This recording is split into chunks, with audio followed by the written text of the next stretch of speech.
Jangan lupa nonton selalu channel Jabir Jack Band Al-Bugisi. Quran surah ke-16 ayat 125. Ud'u ila sabili rabbika bil hikmah. Quran surah An-Nahl ayat 125. Ud'u ila sabili rabbika bil hikmah. Siapapun ajak untuk kembali pada jalan Rabbmu, maksudnya mengajak pada kebaikan, satu dengan hikmah. Urutan kedua wal mau'izatul hasanah, nasihat yang baik. Yang ketiga wajadilhum billati hiya ahsan, diskusi dengan cara yang terbaik. Nah, hubungan rumah tangga seringkali yang terjadi hal-hal yang tidak menyenangkan, kata Quran, berasal dari komunikasi yang kurang baik. Jadi kalau ada yang tidak sepakat, pertama ada turunan di Quran. Saya turunkan dulu beberapa ayatnya. Bisa.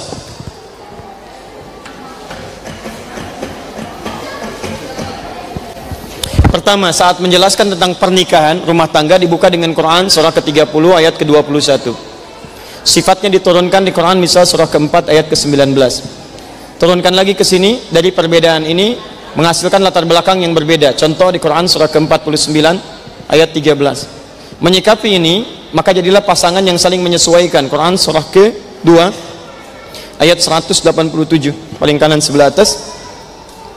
Setelah itu, untuk menerapkan ini semua, melahirkan kenyamanan dan kehidupan dalam beribadah, termasuk suami istri, ini yang paling indah.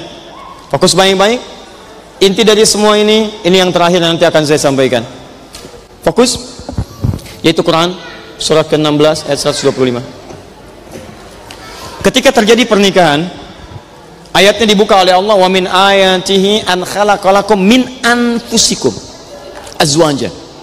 Min anfusikum, jamak dari kata nafas. Jamaknya bisa dua, satu nufus, kedua anfus. Secara singkat, nafas bisa diartikan jiwa, bisa diartikan rasa, bisa diartikan karakter. Ketika dijamakkan dalam bentuk banyak, jamaknya berbeda, seakan-akan Quran ingin mengatakan, hey, ketika disatukan suami istri dalam pernikahan, azwaja dipasangkan jadi satu, ingat ya, kalian berasal dari karakter yang berbeda, latar belakang yang tidak sama, punya sifat-sifat yang beda, bapak ibunya beda, yang ngasuh beda, lingkungan beda, perangai beda, maaf, karakteristik bisa lain. Karena latar belakang beda, nasabnya lain, orang tua lain, cara mendidik lain, maka wajar punya karakter yang tidak sama. Karena itu ketika karakter tidak sama, ini yang paling repot. Hati-hati. Azwaja dipasangkanlah oleh Allah itu, azwaja jamak dari kata zauj. Zauj itu asalnya dua yang berbeda tapi bisa disatukan dengan harmoni. Ibu tahu sepatu kanan dengan kiri sama tidak? Tidak. Tapi perhatikan, ketika digunakan dia bisa harmoni. Gak ada orang pakai sepatu kanan dengan kiri sama kanan dengan kiri bentuknya, mustahil. Pasti kanan punya bentuk, kiri punya bentuk. Tapi lihat, begitu digunakan itu bisa saling menyesuaikan. Kanan maju, kiri di belakang. Kiri maju, kanan di belakang. Tidak pernah ada kanan maju, kiri pengen nyusul. Mustahil. Silakan cek. Satu diikat, yang lain mengikuti. Itu namanya zauj. Jadi dua yang beda tapi bisa saling menyesuaikan. Nah, sekarang persoalannya, karena berasal dari karakteristik yang beda, pendidikan yang beda, asal yang tidak sama, lalu mau disatukan. Kata Quran, lihat baik-baik, penyatuan ini mesti menghadirkan sifat yang kompak. Salah satunya dengan mengerti ensitas keberbedaan ini. Bagaimana penerapannya? Satu, ingat baik-baik tadi, zauj artinya dua berbeda disatukan. Kalau dua yang tidak sama disatukan, artinya boleh jadi di sini A dengan B. A ada yang dianggap lebih, di sini dianggap kurang. Ketika ini lebih, ini kurang, artinya ini akan dianggap kekurangan, ini kelebihan. Di sini ada yang lebih, di sini ada yang kurang. Ketika ini lebih, artinya ini ada yang kurang. Nah, kata Quran, kenapa disebut zauj? Zauj itu ketika dipasangkan, yang kurang tertutupi oleh yang lebih, yang lebih melengkapi yang kurang. Di konsepnya ketika ada kekurangan, bukan berarti diekspor kekurangannya, tapi bagaimana caranya yang kurang itu bisa ditutupi dengan kelebihan pasangannya. Jadi kalau Anda menemukan pasangan Anda berbuat salah, sebetulnya Allah pasangkan dengan Anda supaya kesalahan itu ditutupi. Makanya tidak dipasangkan dengan pasangan yang lain. Kenapa Allah titipkan istri saya kepada saya? Karena kekurangan pada diri saya bisa dilengkapi oleh istri saya, dan kekurangan di istri saya dilengkapi oleh saya. Ibu dipasangkan dengan pasangan ibu, itu jodoh yang terbaik. Karena kekurangan ibu, kelengkapannya ada di pasangan ibu. Jangan pernah mendambakan pasangan orang lain. Kenapa suami saya nggak seperti Ustadz ya? Beda. Kalau suami ibu seperti Ustadz, ibu akan keluar dari pasangan ibu karena nggak cocok.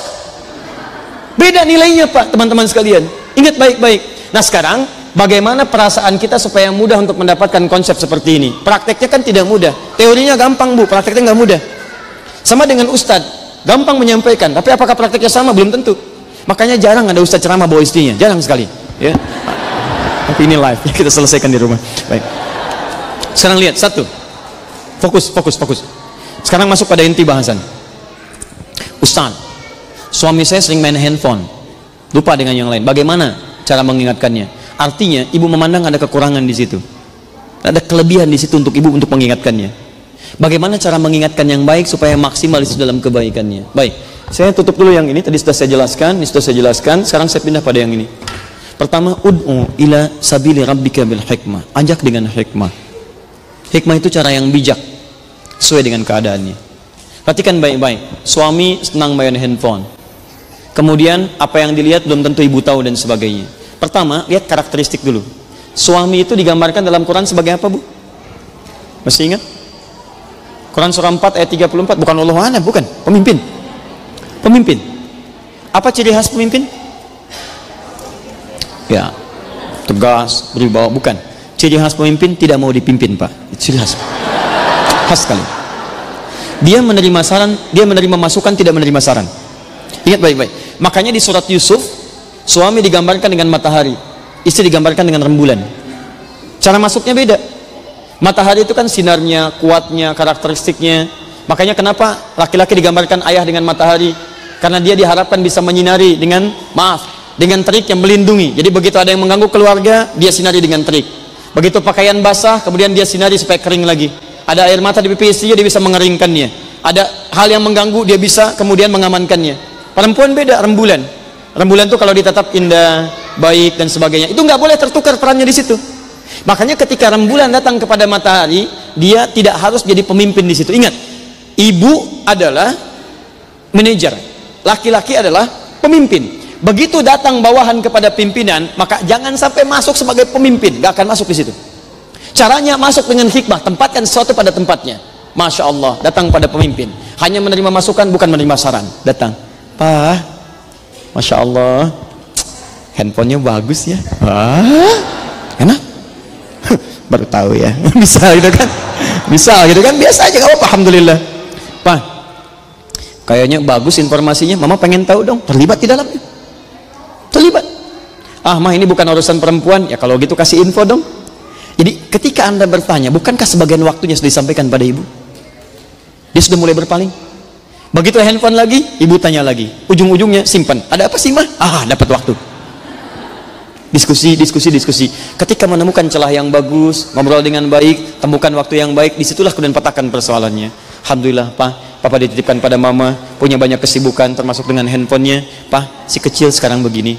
Bagaimana pendapat Papa? Yuk kita bagi. Sebagian Papa silahkan gunakan untuk handphone, tapi tolong minta 1 jam aja untuk si kecil. Misal, yuk bagi sekian. Kalau sudah seperti itu maka enak jalannya. Tapi kalau Anda mulai langsung dengan nasihat, apalagi dengan jidal, tidak akan selesai masalah. Papa kenapa sih? Udah usia segini, anak segini masih main handphone aja? Emang kenapa? Gak beres. Jelas Ibu ya? Baik. Terakhir, Quran surah keempat ayat 35. Kalau masalah tidak bisa diselesaikan, memang itu pelarian dari masalah yang lain. Main handphone karena nggak suka dengan sikap dan sebagainya, dan masalahnya luar biasa nggak bisa diselesaikan, maka cari orang bijak untuk mengingatkan. Fab'athu hakaman min ahli wa hakaman min ahliya. Ya, cari orang bijak yang bisa mengingatkan dalam hal-hal yang terbaik. Singkatnya, jika besar kecilkan, jika kecil anggap hilang. Kalau sudah seperti itu maka nikmat kehidupan di rumah tangga. Ya, Allahu a'lam bishawab. Baik, 3 pertanyaan sudah saya sampaikan. Pertanyaan keempat mungkin akan dibaca sama beliau sendiri gitu ya. Akan yang terakhir ya.